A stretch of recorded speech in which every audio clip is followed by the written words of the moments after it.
Assalamu alaikum wa rahmatullahi wa barakatuh to some of you, and peace out to the rest of you. Black heart, black mind, black end. Again, hit the share button because the message is more important than the messenger. Let me go on here and put this on your mind right quick. First off, shout out to Lyndon Mosley. I found out about Lyndon Mosley's case in one of the Facebook groups to which I belong. I'm not going to say which group. I don't want to put me out, but he apparently stabbed or beat Ronald Gaines to death. Ronald Gaines was a high school bully, messed with Lyndon Mosley the wrong day, and got what the hell he deserved. Killed. Because this was no middle school stuff. Little kids, no, these were high school. That's post-pubescent, as big as you're going to get in life, about as strong as you're going to get in life, still bullying people. So he got what he deserved, dead. I do believe any bully past puberty, or any bully that's reached the stage of puberty wherein they could conceivably become parents, need to be lost to their parents. Because something's seriously wrong. At that point, they're responsible for the choices they make. They know what choices they made. They made bad choices, not just even though they're bad, but usually because they're bad. So they need to be dead. Dead as doornails. And ain't no shame in my game in saying that. This is necessary at this point. Something else too, though. I want to point this out, if I may. That's not really why I recorded this, but I happen to see it. And see, it normally I don't cuss like this. You hear me using spoonerisms, but I had to cuss when I saw that. Lyndon Mosley's still in prison. To this day, serving a life sentence. What the F he's serving a life sentence for? See, part of the problem and part of the trauma that most Americans face at this point, and even other Westerners, is from bullies. And when I say bullying, I ain't talking about just you said this and you said that, like what these little soft behind kids are saying today. And they are soft, but that doesn't mean they deserve to actually be really bullied according to what the definition of bullying is that most of my generation came up with. See, for me, in my generation, my age group and those older, bullying meant there was a physical threat. Either it was violence involved or the threat of violence. And that's what constituted bullying. Anything else is just ridicule. And so in any case, this is part of the culture war, and that's why I'm mentioning this right here. See, there's a gender war, and this factors into the gender war. I'm going to tie it in together. So let me go ahead and continue on with the gender war aspect of this before I tie these two up. Here's what went on. In a nutshell, regarding the gender war, in another Facebook group to which I belong, there's a man by the initials MP. And I'm not going to say the name of that group, and I'm not going to say MP's full name either, but there's a man by those initials MP. He's been with a single mom for about 2 weeks, and she then said, look, I want to bring you some breakfast. And he said the door's open, and that was a good experiment to run if he had done this intentionally. I think a part of him did, because that's why he told us about it shortly after. And if you were in this group and you know who I'm talking about, do not put his name out there. Protect his privacy, but this is a lesson. I forgot if the group is public or not. I'm sorry, guys, but I can't see it right now while I'm recording. However, I want to say this, though, that we should not put his privacy out there. He can, but we can't. So MP said that he told her the door was open and she came to bring him breakfast, and he heard a noise in the living room, and it was her son, who didn't listen to anything mama said, tearing his living room up, and whose nickname was Coco. Fit the guck out of here with that mess. Listen, MP, what I want you to understand, though, is even though you're saying, well, I might stick around for about another month and then jet out, you got the right idea to leave, but I want you to understand that there's a particular deception that we men all are going to have to start practicing for a particular reason. Sorry about this. I'm going through a construction site, y'all, about that noise. We're going to have to perform a particular deception. I'm not telling you to fornicate, so I'm not going to tell you to keep on digging her out for another month.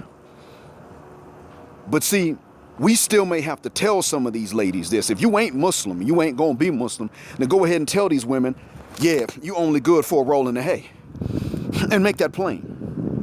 Because you would still be more honest with them than many of them are with you. See, MP, what you don't understand is that to her, you were only good for whatever she's given you because of her son. You see, I had to learn this lesson a long time ago, and I'm speaking to you, MP, but I'm also speaking to all the other MPs, because we've all been you at some point. Most people, hell, 30 or older have been you at some point, because a lot of these things about women we were never told. Was they've been told everything about us. They've been told to really scrutinize and try to understand reasons why we'll do what we'll do and make changes we change and all that, but we've not been allowed to understand why they'll do what they do and why they'll change what they change.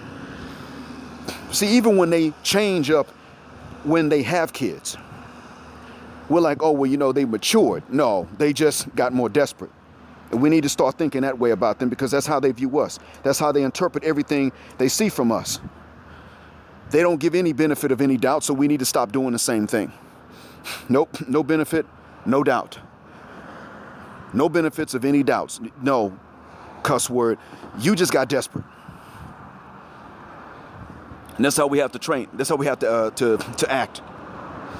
So here's what I'm going to say, MP, and all the other MPs. I've been through that. My last two girlfriends that came from my home state, my hometown, or the same vicinity, the same county, were as follows. One that was thick, but she was worried about getting fat because she was close to it. She was still thick, though. If she'd had smaller breasts, she'd have just been fat. And it bothered her. So she was very nice, very sweet, treated me very well. She was also Christian. So that meant eventually she started to feel like she shouldn't fornicate anymore. I was not Muslim at the time, so I was somewhat neutral about that. But what I did not believe is that a woman was ever truly celibate. And consequently, I later on learned that there are other men who believe the same thing.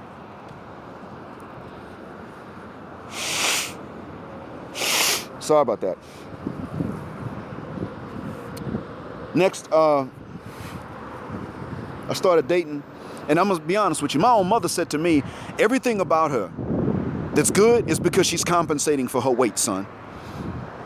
So I decided to put it to the test. And I did.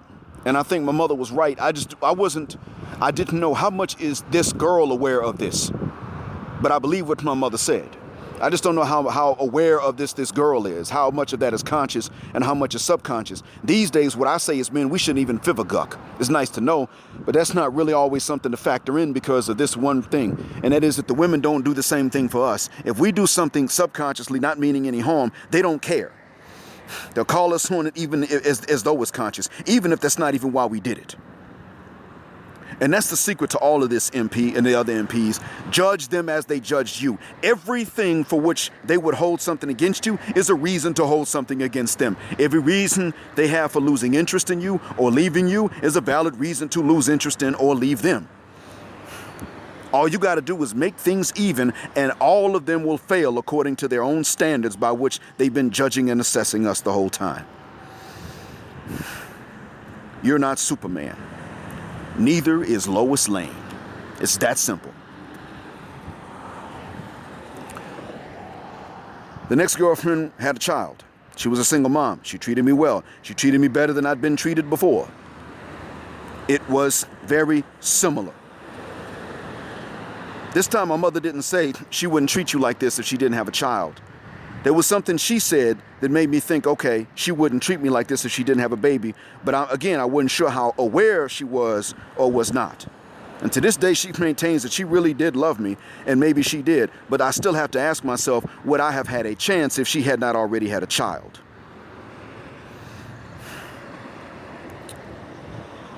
Still have to ask that because of something she said.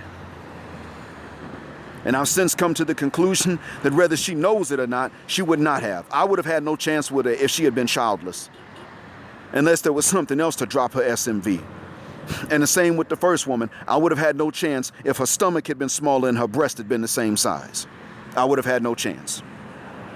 Gentlemen, what I just said sounds like I'm condemning and talking down on myself because that's how we've been trained to think. Like I'm sitting up here telling you something's wrong with me. What I'm saying is that something does not have to be wrong with me or you or anyone else. You are being held to Superman standards by Lois Lane, just like I was. That's what I'm getting at. So MP, Don't dig her out for another month. Drop her right for the mucking now. You stop and think about all the reasons that she might have for dropping you, especially if you had a child and she didn't. You stop and think about all of that right now. If you had a child and she didn't, how much money would you have to have for her to go ahead and give you a shot anyway? Do you see? Well, you know what? You ain't got to have that much money. Most men ain't gonna have it. Just drop her. And if she says, why? I've been so good to you, say, yeah, I understand you've been good to me. But let me call this what it is. And I appreciate how good you were to me. But let's call this what it is. Flip the switch. Flip the situation. I'm in your situation. You're in mine. I got your life and you got my life. Everything's opposite. Now just tell me the truth. Would you be into me? She asks what you mean, then you tell her. She doesn't ask what you mean, she knows the answer. And you ask her to look you in the eye while she tells you the true answer. That's it, man. You don't even need to make a clean break per se. All you gotta do, hell, if it takes you to start being too nice and spoiling her, you go ahead and do that. And maybe that'll make her leave. But you don't need to stick with her at all. And frankly, I would say the best thing to do is to probably go ahead and say, no. See, I ain't doing that. I ain't doing this no more. And like what I just said, just tell her straight up. Next time she calls her, you call her and you say, if you flip the script, you wouldn't be into me. And that would be okay. But I understand that, and that means I ain't into you. I ain't into this situation. I'm not bringing kids to the table. And if I was, they'd be my responsibility anyway. And you can straight tell her, I saw how you were. Your son don't listen to you, and you calling him Coco. The hell kind of mom is that? I'm not trying to build a future with that. And if I was doing as badly as you, you'd have a reason to say the same thing. And you would say it, and you wouldn't feel bad about it. In any case, man, and I'm saying this to all the MPs out there, I'm sorry for taking so long to say this. What this has to do with Lyndon Mosley and Ronald Gaines is exactly what I said. You see,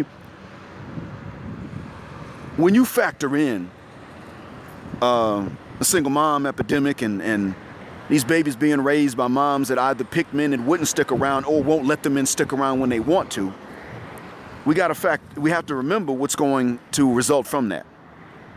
Ronald Gaines, chances are was raised by a single mom, maybe he wasn't. Lyndon Mosley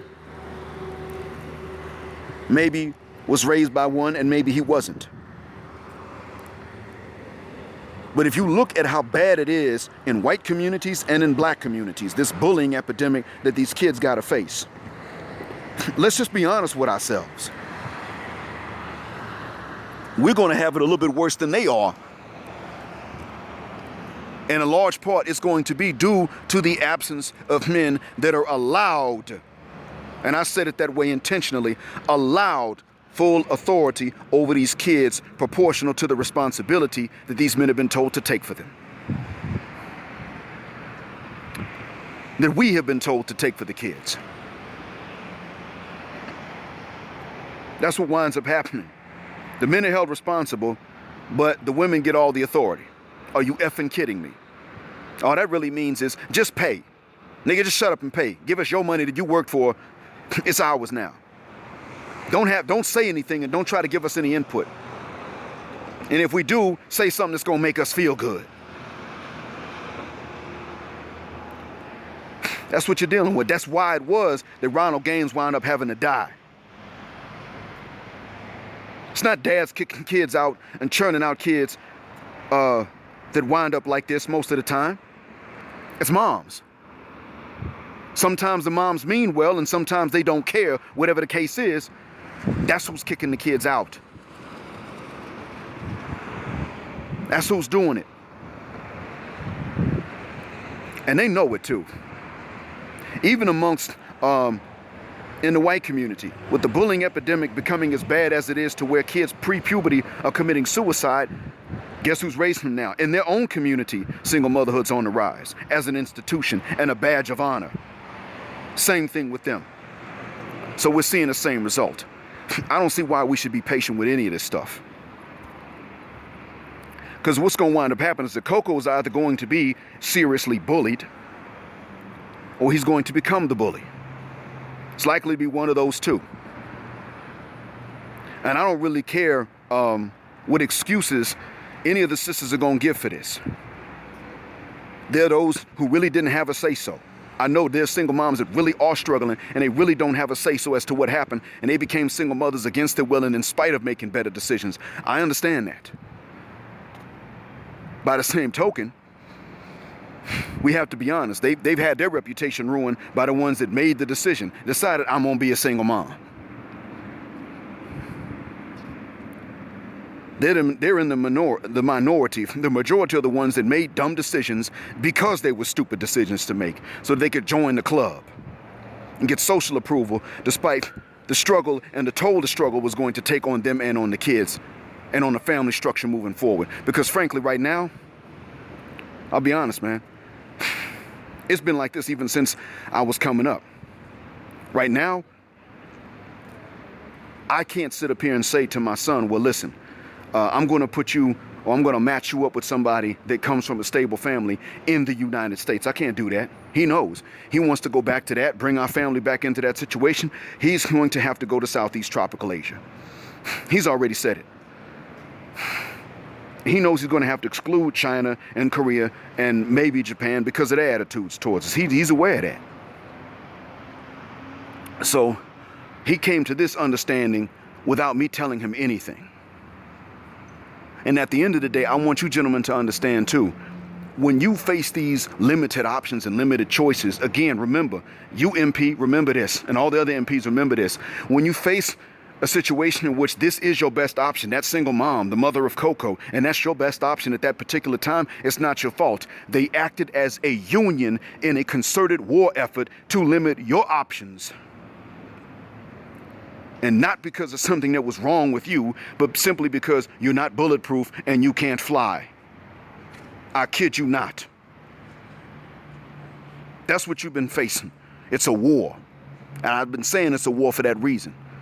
That's the reason I told you all, don't let some of these self-improvement gurus tell you that that's the key. That's good for you. But what that means is actually is that instead of self-improving and then waiting for the better results with women, once you self-improve, you should cut them all off and go elsewhere. Trust me. Believe you me. Once you self-improve, you should never give one of these Westerners a shot again, because even the good ones are going to be so rare, they're probably taken. It's not that they don't exist, but why would they be single? I think I've said enough. I think y'all get the idea. Hopefully, may Lyndon Mosley be liberated soon and celebrated, unless, of course, the story was a lie. Thank you for listening. Black Heart, Black Mind, Blackout, Assalamu Alaikum, and black heterosexual non-select male power to guys like MP, just because they don't like it. And black patriarchy until extinction of Judgment Day.